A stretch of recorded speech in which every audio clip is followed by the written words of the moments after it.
Welcome to Wolf Spirit Radio.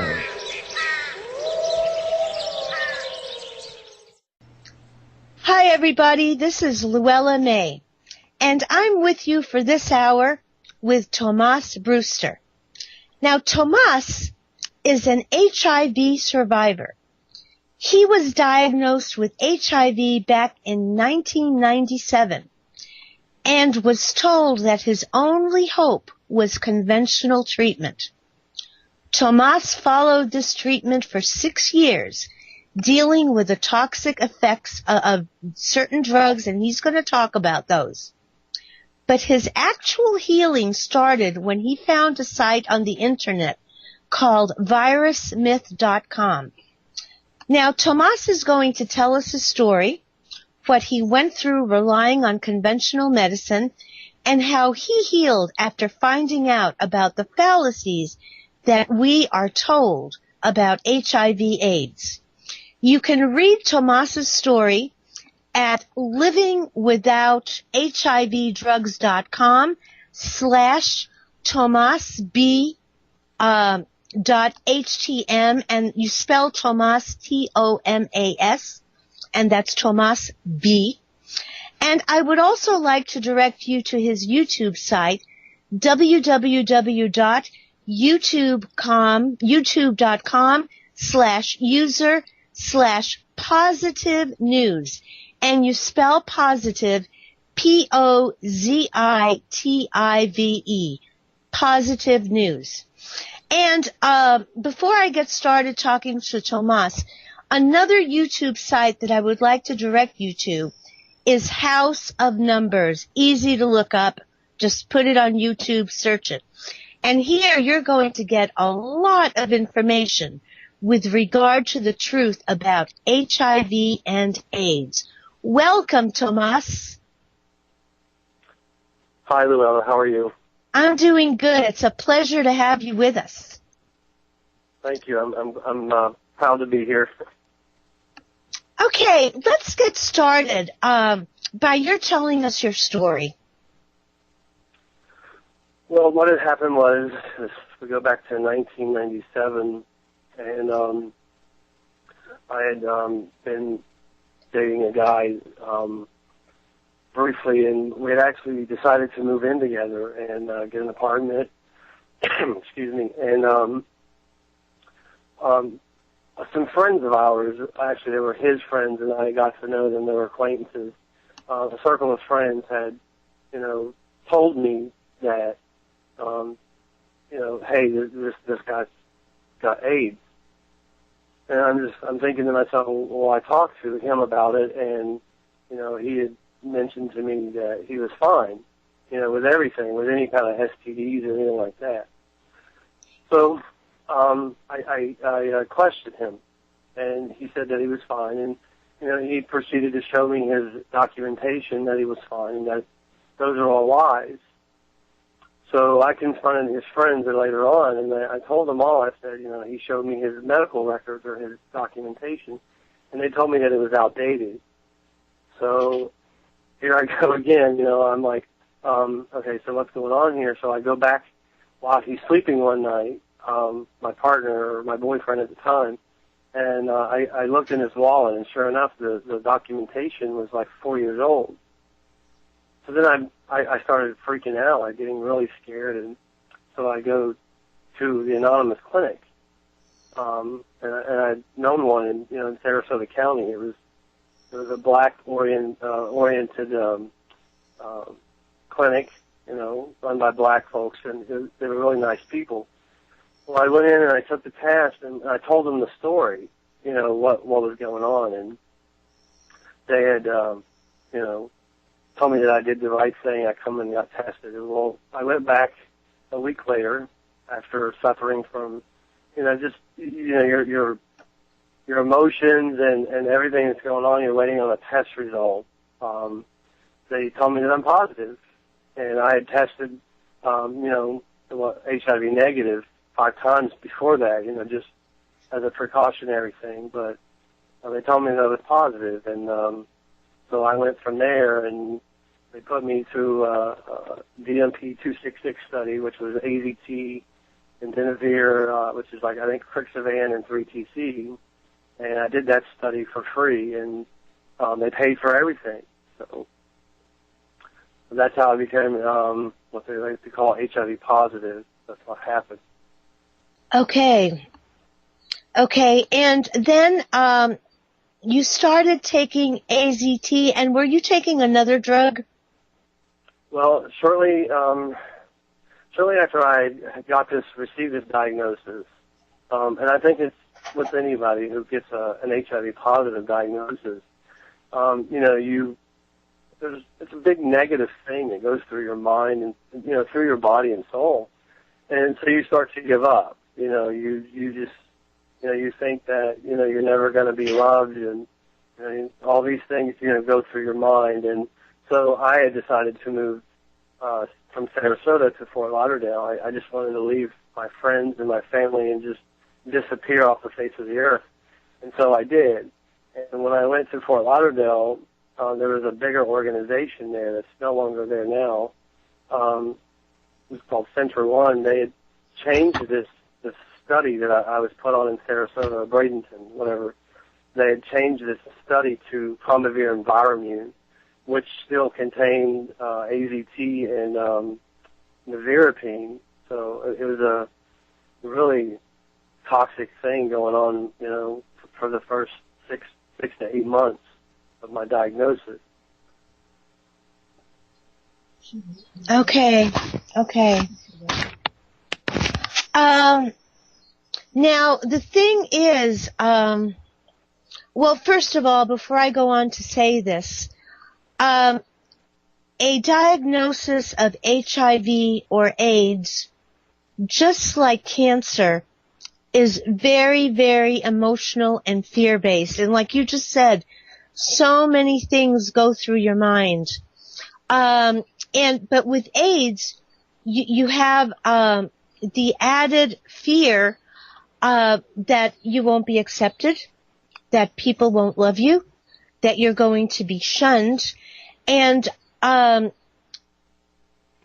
this can be very, very overwhelming, on top of the feelings of fear that you're experiencing about your life and what may happen. And the mainstream medicine and society in general really promotes this kind of fear, this kind of thinking. Do you want to talk a little bit about that? Actually I do, because I had, after my diagnosis, I had moved on. And I had actually had left Fort Lauderdale, Broward County, and I had moved back to Sarasota. And I got a job as a bartender there, and another job, and I was doing really well. But I accepted it, and I had never heard of anybody really asking any questions. It was just, it was like the mainstream. You just went along with it like everybody else. So, but at any rate, I dated a guy who had tested, or took the test, and he was so-called HIV negative, and we were together 3.5 years. And what I remember from that relationship is every time that he got sick, let's say he got the flu, he would go to a doctor, a regular hospital, and they would send him out to just drink plenty of fluids, drink orange juice, and take some NyQuil. But with me, because I had tested antibody positive on this test, and I got the flu or any other problem, I was told to take these toxic drugs that they were going to somehow, save me from getting really sick or something. Like the flu with me and the flu with him were totally two different things, and it didn't make any sense to me later on.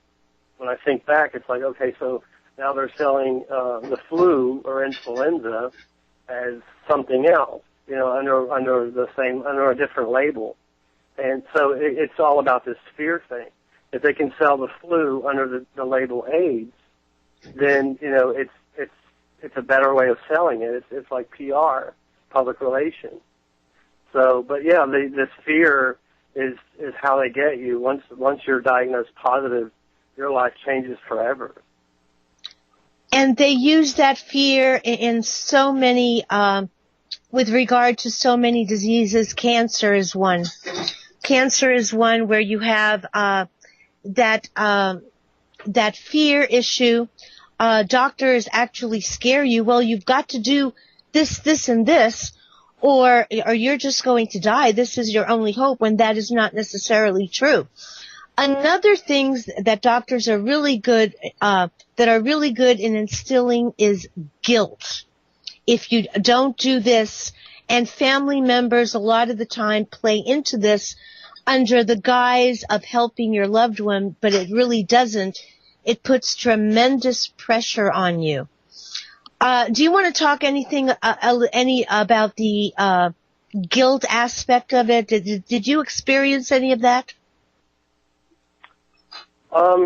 The only thing I can say to that is I remember back in Fort Lauderdale where I had, that they have support groups for so-called HIV positive people, and there was one support group that I was asked to go to with some other friends, and so I said, okay, I'll come along, and there was a group of about 20 or so, in a room, and they were kind of like all in a circle. And when I went there, it was more of a complaint session. It was like a group of people complaining about symptoms from the drugs, like diarrhea and swollen stomachs and headaches and all of these things.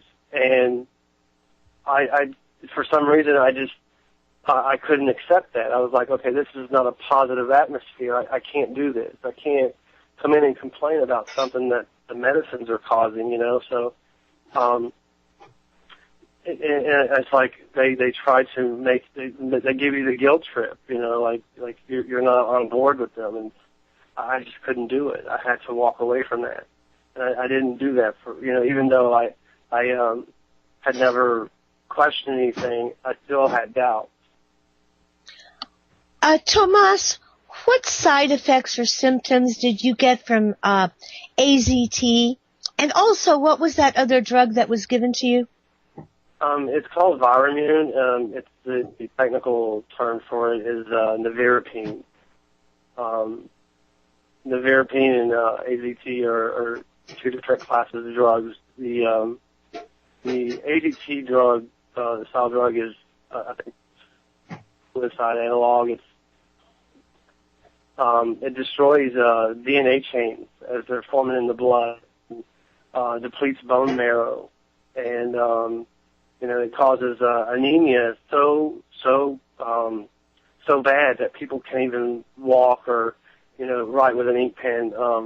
There's just so many toxic, really severely toxic things in AZT.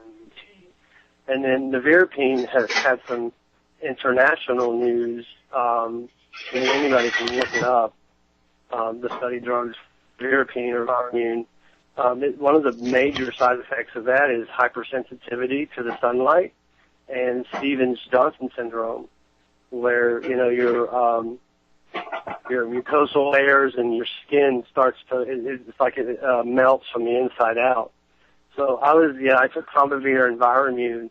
It was funny, well, not funny, but it was interesting that so many people, even other HIV positives, were telling me that they were no longer using AZT, that it was taken off the market, and right there in my bottle of Combivir, it contained AZT, and it's like, it's amazing that what people don't look up.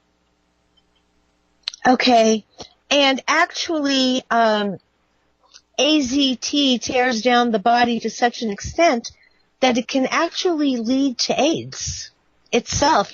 Supposedly what that drug is supposed to avoid. Well, see, that's another concept too. The construct of AIDS, a lot of people misunderstood when they say the term AIDS. As opposed to HIV. HIV is supposed to be a retrovirus, and AIDS is supposed to be either an immune deficiency or a syndrome. And but when we look at the World Health Organization or the CDC's website, there's no standard definition or criteria for what we tell people, if they have AIDS anywhere in the world. So, people in Africa, like, for instance, they have the 1985 definition where the CDC went to, Africa, and designed a for AIDS there called the Bangui criteria. What that means is, let's say these African people were getting, malaria and just common symptoms like coughing or fever or diarrhea. Without an HIV test, these people were told that they had AIDS. And I think that this whole construct is being used around the world, not just in Africa. But I think, like in the United States, the CDC says that AIDS is a T-cell count of 200 less, plus a positive HIV test. But we know that many people have been diagnosed with AIDS in the United States without having an HIV test and just having other, what they call AIDS indicator diseases. So when we look at AIDS, a lot of people, a lot of doctors, scientists, virologists, even other people who question the HIV paradigm, they don't explain when they say that someone has AIDS what they mean by the four acronym AIDS. That's what I was explaining to you earlier. It was like kind of when I started questioning this back when my partner, he had the flu. He had tested antibody negative on the test, but he had the flu, which is an AIDS indicator disease or symptom. When he had the flu, it was called the flu. But when I got the flu, and because I had tested positive, that's considered an AIDS or HIV situation. Then my flu becomes AIDS, and see, it's like a paradigm or a paradox or something where we're renaming these old familiar diseases, AIDS.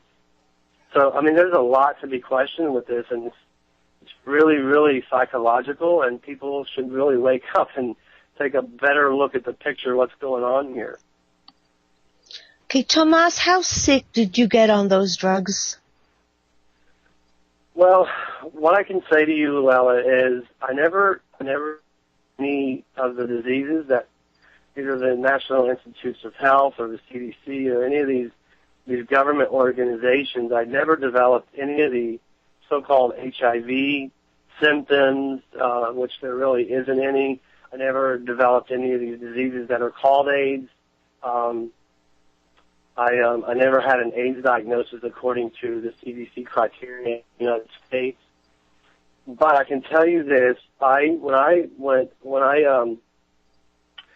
tested in 2004. I tested positive in '97, and when I moved from Sarasota County to Clearwater, I had lived in Clearwater for 2 years, which is Pinellas County. When I went to the organization there, I found out that everything was really sporadic. You drive everywhere. You're just in a maze. You're lost in Pinellas County. And when I did the testing there, they actually ran a Western blot on me. And what happened was the Western blot had come back indeterminate, which didn't make any sense to me because I had never heard of that before. So I started doing my questioning, and they just basically told me that, if you don't retest, if you don't consent to a form and retest for HIV, then, you have to just walk out the door and resume your life like nothing ever happened. I noticed that when I quit the drugs, the Combivir and the Viramune, I quit cold turkey because of this indeterminate test. And when I say cold turkey, I really mean that because I believe that these drugs were literally attached to my cells. And just like a drug addict, when I quit, I went through some pretty harsh, hellish withdrawals. I went through a withdrawal syndrome so bad, it's almost indescribable. There was a fatigue that I don't even think it's anywhere in the medical books that, would describe this fatigue that I felt, this burden, and your esophagus and your insides, like your chest feels like someone had just pushed a rusty pipe down into your throat, and I had hair loss, and my hair stopped growing normally. I also 6 months later, Luella, I had finally went to the beach. Because I didn't go to the beach for a long time, and I live in Florida, so I wanted to go to the beach up in Pinellas, Clearwater Beach, and I remember it was 6 months later after the day I'd taken the trolley out, and when I was walking, everything was fine. The sun was out. When I got to the beach, there was overcast, and it was like a 70% chance of rain. So I'm out on the beach on my towel with my bag and just hanging out there, and so here comes the rain, and then I grab my bag and I get up and I run to the pub across the street, Clearwater Beach, and so I spend a few hours there, but it was pretty much a very rainy day. And when I went home that afternoon, which turned out to be a really, wet day, I recall where I was down for 8 days with, like third-degree burns, and I just attribute that whole experience from, withdrawals from Nevirapine. I had burned so bad from the sun, thinking that I would be okay, on a rainy day, and it really torched me. It was a really, really bad experience. But I mean, there's just other things. It's like some people feel these symptoms while they're on them, and I felt them after. It was a withdrawal syndrome. It was really toxic for me. How long did these withdrawal symptoms last? Well, at one point, I had a friend named Dino that lived in Clearwater. He was my best friend, and he was with me the day that it was 30 days to the date that I had stopped. When I left the clinic, and they told me, that I was negative, that I had tested indeterminate, and that I was told that I had to retest, and they were telling me that they had to squeeze me into the St. Petersburg clinic, or they were going to get a fine, and it was just a really, really crazy time, Well, it was 30 days, and I remember Dino literally when I opened the car door, I had this fatigue. I mean, it was a fatigue where my eyes were so heavy that I literally thought I was dying. I thought that it was just over. He was going to have to take, my dog and call an ambulance, He picks me up off the ground and puts me inside the apartment, and I think that I don't know how I snapped out of it, but I know it was just tons and tons of water, and just for about a year, and then I finally got to move back to Sarasota once again, and when I did that, I actually detoxed. I talked to somebody, and I actually went through a detox thing for I was taking milk thistle, and I think there's something called Cell Forte. I was taking different detoxifiers for certain organs, and like things for my hair and my nails and stuff, and I did that for about 2 years. So I think I came a long way from doing that. But I'd also like to mention, too, that back in 2003, I did have an appendectomy that when I went in for emergency, they had mentioned to me that the appendectomy, my appendix was ruptured, and that it was directly related to the Nevirapine. And that wasn't surprising, when I think back. It's like, okay, so I had a Nevirapine-related appendectomy. Okay, bless your heart. After you found out that you weren't HIV positive, and after your withdrawal from these drugs, how did your life change? Well, it didn't. It didn't. Well, I mean, it did change in a sense, because before I before I had tested indeterminate, and I was with the partner that I mentioned earlier. I was with him. He was negative for 3.5 years. We were together. When we were splitting up, it was probably the last 6 months or 8 months we were together. I had stumbled across a website, and I don't know how I stumbled across it, but it was called virusmyth.com. And I'm reading some of the stuff in there, and I'm just thinking to myself, oh, my God, these people are just crazy. This is a nutcase website. And so I remember I said, Sean, come here. I want you to see this. And I'm like, look, they're saying that HIV doesn't cause AIDS and blah, blah, blah, and, the HIV tests are crappy. And so after 5 minutes, I remember I dismissed this website, and I just clicked out of it. Well, at the time that they were telling me that I was indeterminate and telling me I had to retest for HIV, I thought back to that website, and I'm thinking, oh my gosh, these people weren't as crazy as I said they were, and it opened my mind. I mean, greatly, it opened my mind, and I went on this huge search. I think at one point I called a lawyer, and I laughed at him, or I hung up on him. He told me that the drugs had cured me, and I'm just thinking, okay, so, more ignorant people in the world, everybody knows that there's no cure, so to speak. But when it changed my life, the thing is I continued to test positive. The last time that I went in for a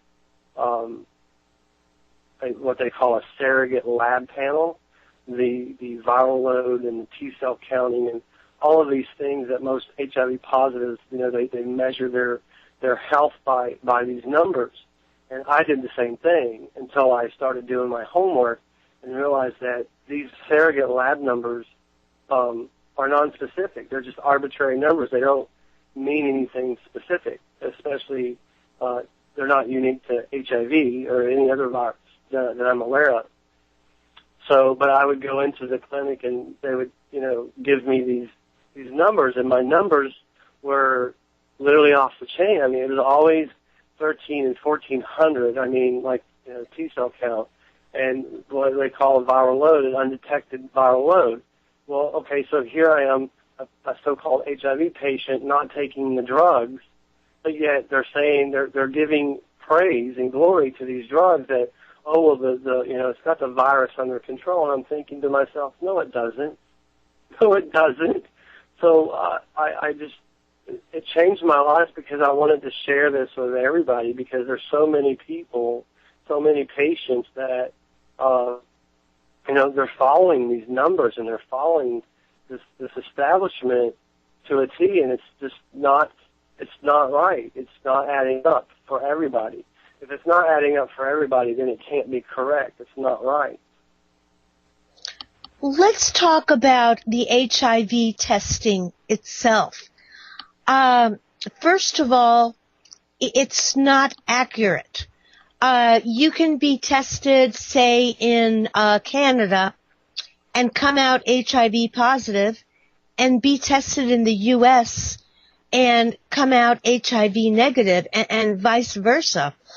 But the thing is, in all this, they have not found an actual virus that is related to HIV or AIDS. Do you want to talk about this a little bit? Sure. What I know about the HIV antibody testing protocol is that there's several new types of tests out, and basically we have an ELISA test, a Western blot test. The ELISA is more of an antibody. It tries to pick up or detect antibody responses in human blood serum or saliva or whatnot. The Western blot is allegedly an HIV test that picks up 9 bands from the alleged virus, the so-called HIV. And then, we also have PCR, which under the PCR technologies, we have viral load. None of these 3 tests are picking up anything specific or unique to HIV.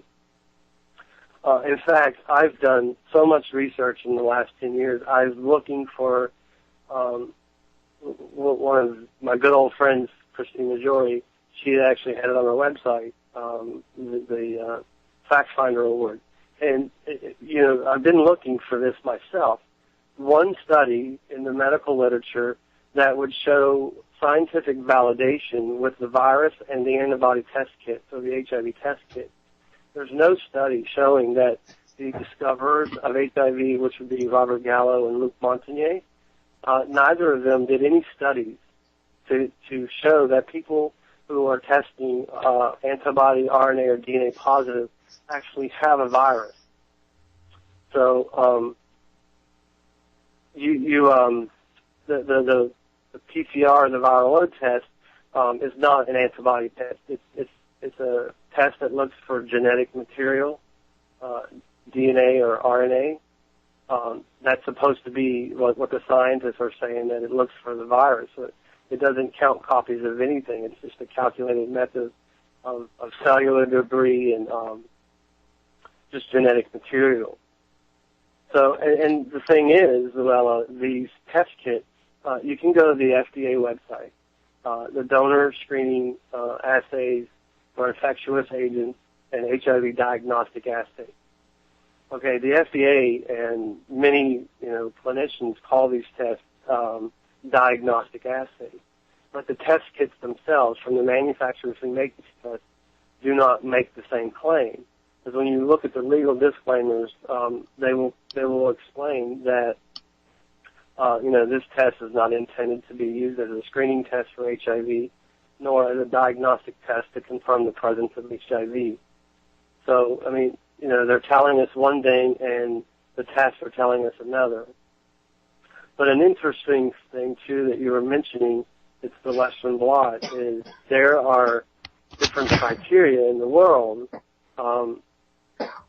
for how many bands, like the Western blot picks up bands. And, if you're in Africa, if they have 2 bands, then you're positive. If you're in France, you might need 3 bands, and they'll tell you you're positive. But then if you move to Australia and you have 3 bands, well, you're not positive because Australia says you have to have 4 bands to be positive on a Western blot test. So, it's just kind of wacky that you would have to move from country to country to avoid your diagnosis. And then one more thing, too, as you mentioned Canada and the United States with the HIV test, the same thing applies with the definition, one of the definitions for AIDS, which is the American T-cell definition. In the United States, if you have a T-cell count of less than 200 and an HIV positive test, then you have AIDS. But if you move to Canada or any of these other countries where they make up their own definition, that definition is not recognized. So you can have AIDS in the United States under that criteria and move to Canada and no longer have AIDS. But according to everybody knows that, once you get an AIDS diagnosis in the United States, it's forever. It's for eternity. Your numbers can fluctuate and go up and down, and you'll always have AIDS. Okay, and another very important thing to point out is that actually anybody going in for an HIV test can come out HIV positive. And this can be because of something just as simple as what you put in your body. For example, vaccines could show this result. Antibiotics can show this result. It can be as simple as that. But yet, once you're HIV positive, you live with that stigma regardless. Yeah, that's true. There was a good friend of mine, Christine Johnson, she had researched a list of factors or conditions that can cross-react with the HIV test, or the HIV antibody test. And she discovered around 50 to 100, that's probably up to 100 by now or more, of many different things, like vaccinations, like you said, other viruses, other retroviruses like HIV in human body. like herpes and hepatitis, and I mean, so many things that can cross-react. And a clinician or any of these people that set up these HIV mobile units that drive around malls and test people and stuff, whatever. These people can have just about 100 different things going on with them, not counting the stress that they're under, and take one of these tests and test positive. Well, then they're told that they have a fatal disease or a fatal virus and they're going to die. So then, here it goes. It's the same protocol for everybody. It's the fear factor. No one questions. They don't stop and say, well, wait a minute, I'm going to look for an answer to this positive result. I'm going to look on the internet. I'm going to go to the library and check this test to see if it has any problems. People just don't do that anymore. No, and that's because of how we have been programming. We've heard about HIV AIDS, I think, since the 1980s or the late 1980s, something like that. And we've been constantly fed all this. So it's not going to be a lot of people that are going to question it, because as we talked about it a little while ago, the initial reaction is fear. Oh my God, I'm going to die. And then you have all the emotional aspects that come in that are quite a lot.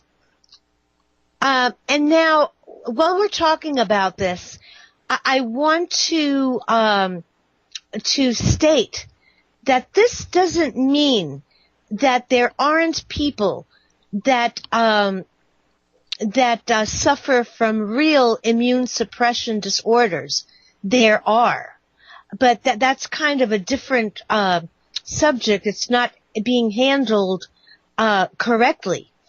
But what we are told by the medical profession, that HIV is caused by a specific virus, which has never been identified, by the way, and that HIV invariably leads to AIDS, it is simply not true.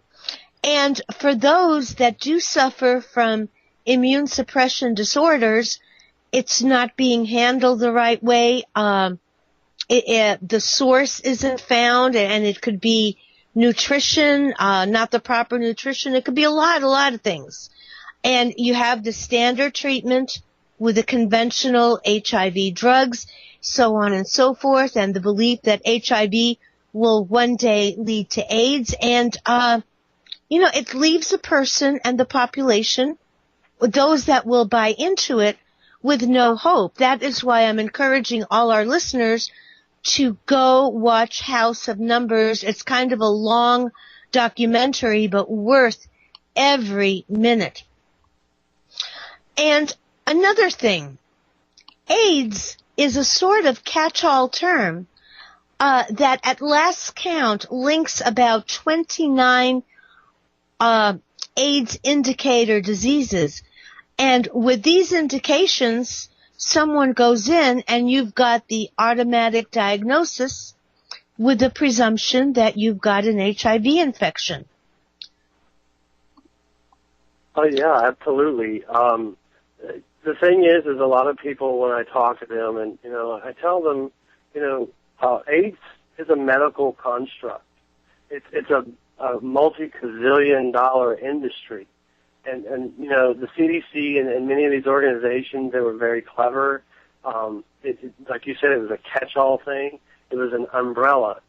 They began lumping all of these problems, these familiar old problems that we've always had, into one four-letter acronym, and they call everything AIDS.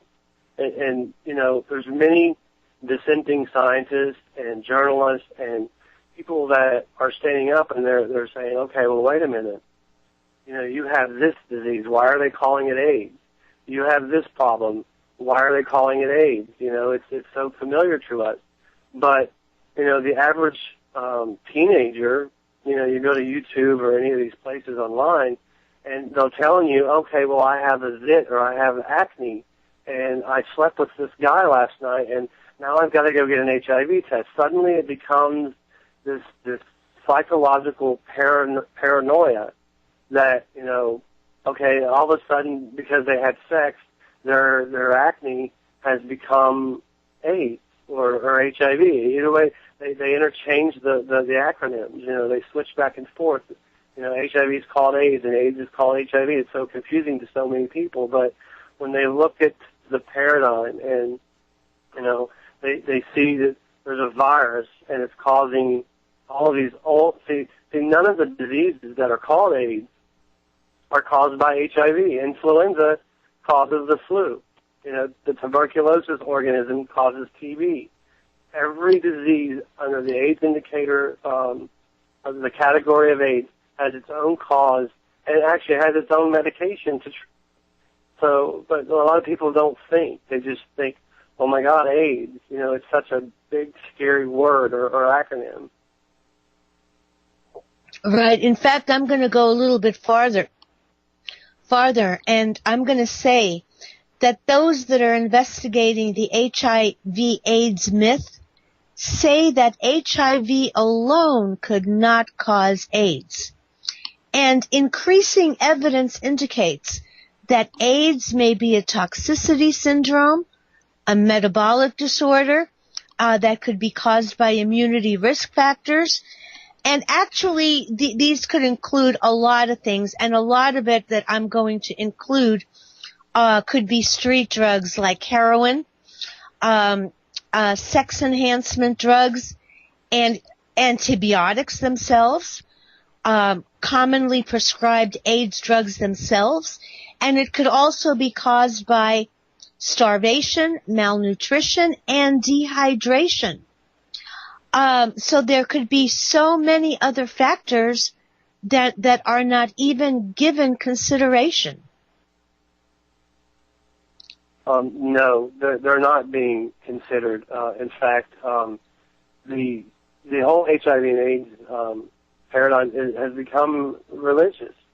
Anybody who stands up or questions or says one word against HIV and AIDS, you're a heretic, you're a denier, you're in denial, and you're all of these mean, nasty, hateful things.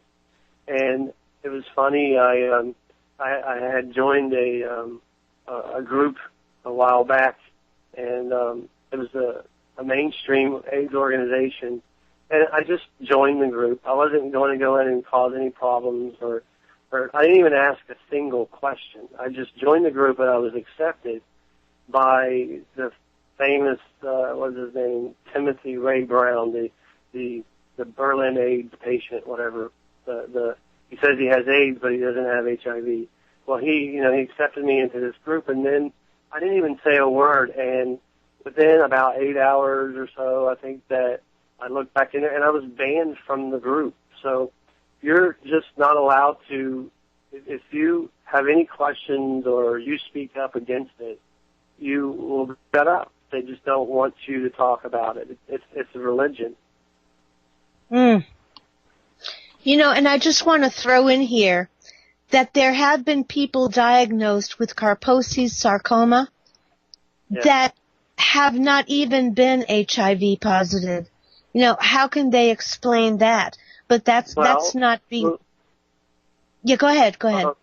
I think you may be referring to Hank Wilson. He was a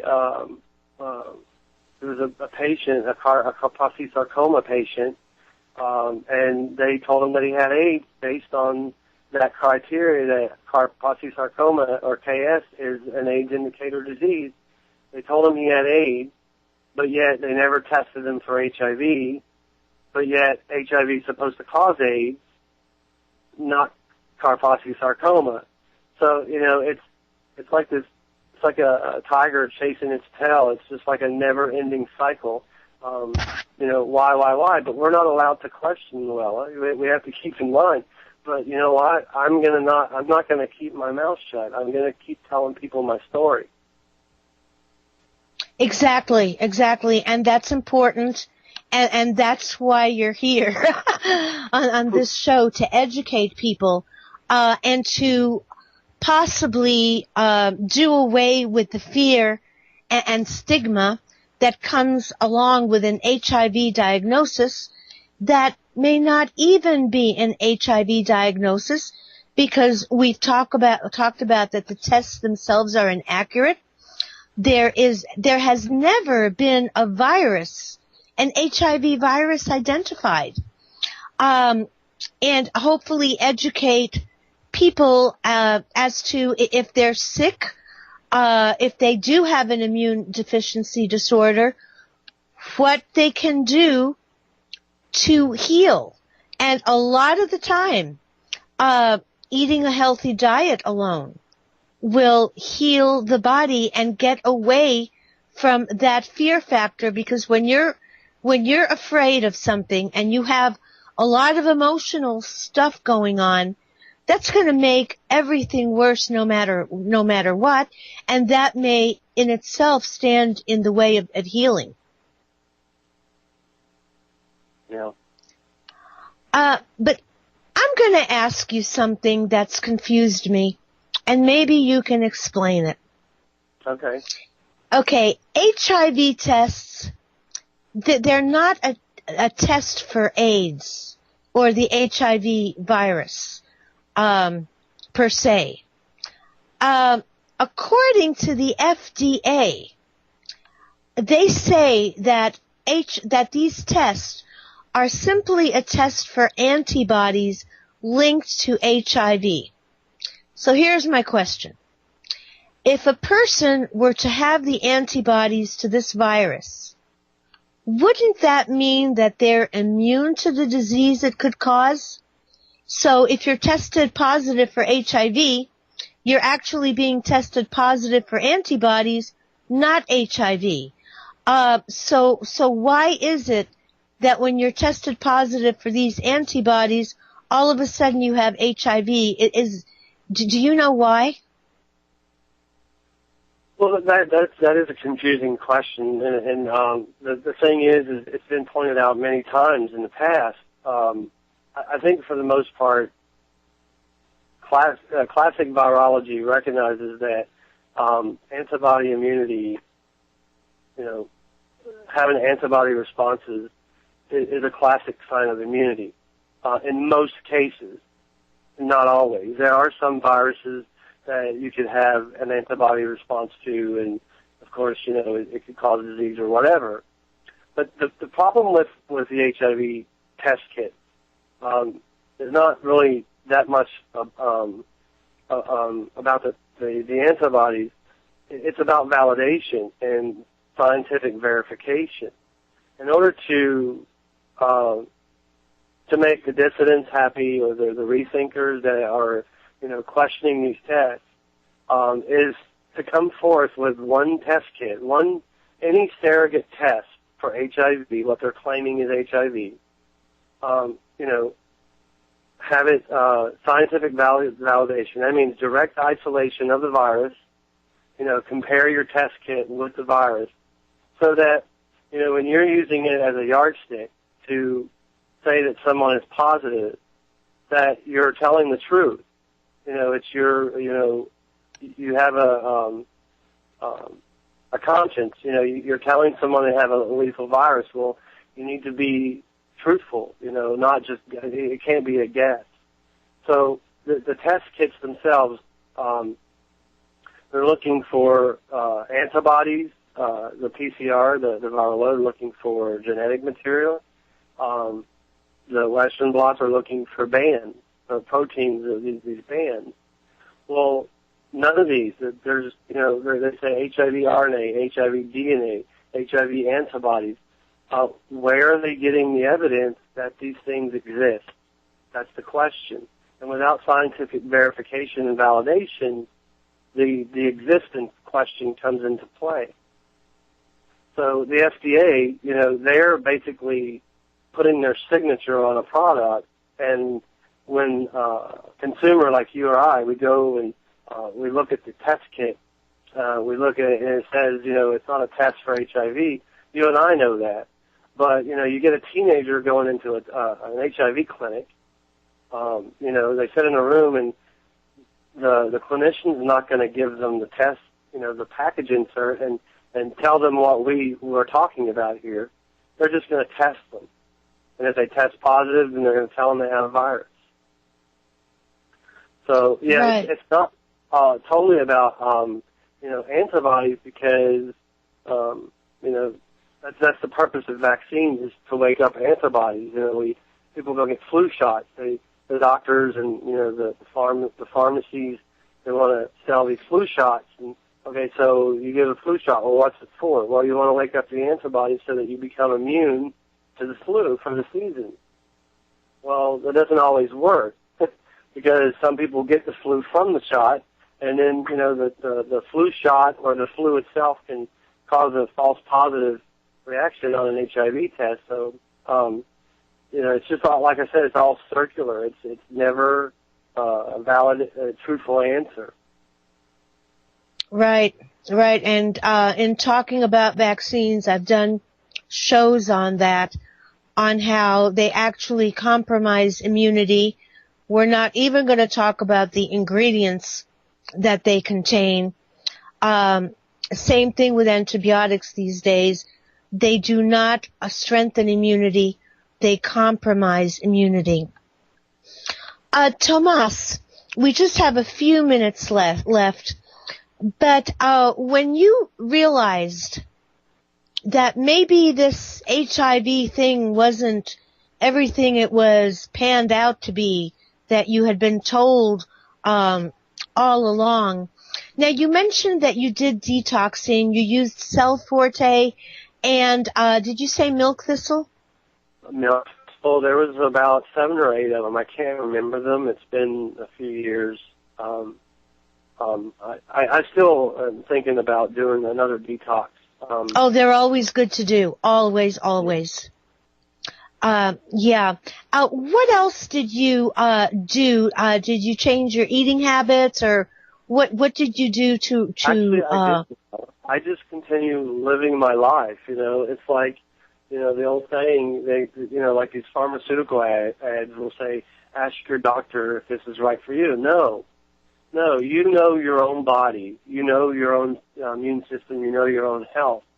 And, one of the things that I'm celebrating right now is I was a smoker for 29 years, and so I'm recovering from that 4 months, and I'm just doing great. I'm going to the gym, and I just live my life like anybody else. Oh, that's wonderful. So I basically did what they told me in 2004. They told me that if I didn't consent to the form, that I would have to walk out the door and just resume my life. And that's basically what I'm doing, but I'm still trying to reach out to other people as much as I can. And that's important, and we thank you for that. We really, really do. How long has it been since you went through this whole ordeal, I'm going to say? How long have you been, I'm going to say, in perfect health, not worried about anything? Well, like I had told you earlier, I think I explained to you that I've been HIV positive, so to speak, according to them. I've been HIV positive for 16 years. I've been antiretroviral drug-free. January 2nd, 2014 will be 10 years. And I haven't developed any problems with HIV or AIDS. And, as far as my lab numbers and my medical records, they're telling me that I'm somebody special, and I know that I'm not. I'm just someone who doesn't get poked and prodded with vaccinations all the time and, do all these things. And now that I don't smoke anymore, I feel like a free man. Like I'm no longer a prisoner to any industry. I'm just free. And everybody can live the same way. One thing that I want to mention before we go is one of the discoverer of HIV. One of the things that stuck in my mind from House of Numbers was the fact that when he mentioned that we could get rid of the virus in a few weeks if we had a good immune system, was the fact that he said that water is key. I think if we drink pure natural water, we drink it, I think that water is the key. It's the most powerful thing that human beings need, and we need plenty of it. don't take it for granted. Right. So, in summary, what I want to tell our listeners is that AIDS does not have to be fatal, as opposed to what we're told and the popular belief. There are those with AIDS who have survived in relatively good health for years, and an ever-increasing number are surviving longer and longer. The secret is paying attention to details, paying attention to your health. And this includes such things as diet, exercise, stress reduction, use of the proper supplements, detoxing, immune enhancers, antiviral agents, and taking the steps to build your body. And that says it all. And Tomas, we have run out of time. Thank you so very, very much for being our guest. Absolutely, Luella. Thank you so much for having me. It is my absolute pleasure. Thank you. And, well, guys, this is it for this week's show. Next week's guest will be Ivan Schwartz. Ivan is a professional cannabis collective owner and operator, and this interview is going to be a really fascinating and educational one. So join us next week. And now, this is the Best Years in Life saying bye-bye for now. See you next week, same time, same place. Bye-bye, everyone. Well, shortly after I received this diagnosis, and I think it's with anybody who gets an HIV positive diagnosis, it's a big negative thing that goes through your mind and, through your body and soul. And so you start to give up. You think that, you're never going to be loved, and all these things, go through your mind. And so I had decided to move from Sarasota to Fort Lauderdale. I just wanted to leave my friends and my family and just disappear off the face of the earth. And so I did. And when I went to Fort Lauderdale, there was a bigger organization there that's no longer there now. It was called Center One. They had changed this study that I was put on in Sarasota or Bradenton, whatever. They had changed this study to Promavir and Viramune, which still contained AZT and nevirapine. So it was a really toxic thing going on, for the first six to 8 months of my diagnosis. Okay. Now, the thing is, well, first of all, before I go on to say this, a diagnosis of HIV or AIDS, just like cancer, is very, very emotional and fear-based. And like you just said, so many things go through your mind. But with AIDS, you have... And they told me that it was outdated. So here I go again, I'm like, okay, so what's going on here? So I go back while he's sleeping one night, my partner, or my boyfriend at the time, and I looked in his wallet, and sure enough, the documentation was like 4 years old. So then I started freaking out, like getting really scared, and so I go to the anonymous clinic, and I'd known one in Sarasota County. It was a black oriented clinic, run by black folks, and they were really nice people. Well, I went in and I took the test, and I told them the story, what was going on, and they had, told me that I did the right thing. I come and got tested. And, well, I went back a week later after suffering from, your emotions and everything that's going on. You're waiting on a test result. They told me that I'm positive, and I had tested, HIV negative 5 times before that, just as a precautionary thing. But they told me that I was positive, and so I went from there, and they put me through a DMP 266 study, which was AZT and Denavir, which is like, I think, Crixivan and 3TC, and I did that study for free, and they paid for everything. So that's how I became what they like to call HIV positive. That's what happened. Okay. And then you started taking AZT, and were you taking another drug? Before I get started talking to Tomas, another YouTube site that I would like to direct you to is House of Numbers. Easy to look up. Just put it on YouTube, search it. And here you're going to get a lot of information with regard to the truth about HIV and AIDS. Welcome, Tomas. Hi, Luella. How are you? I'm doing good. It's a pleasure to have you with us. Thank you. I'm proud to be here.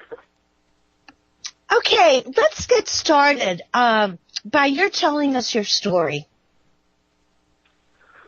Well, what had happened was, we go back to 1997, and I had been dating a guy briefly, and we had actually decided to move in together and get an apartment.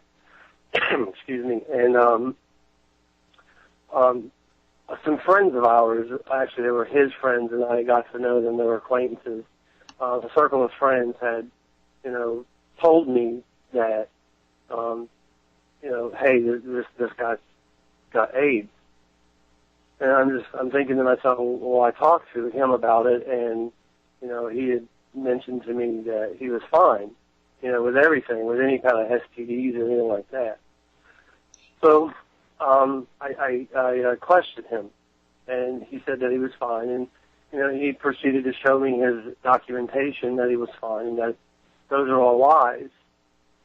So I confronted his friends later on, and I told them all. I said, he showed me his medical records or his documentation. Welcome to Wolf Spirit Radio.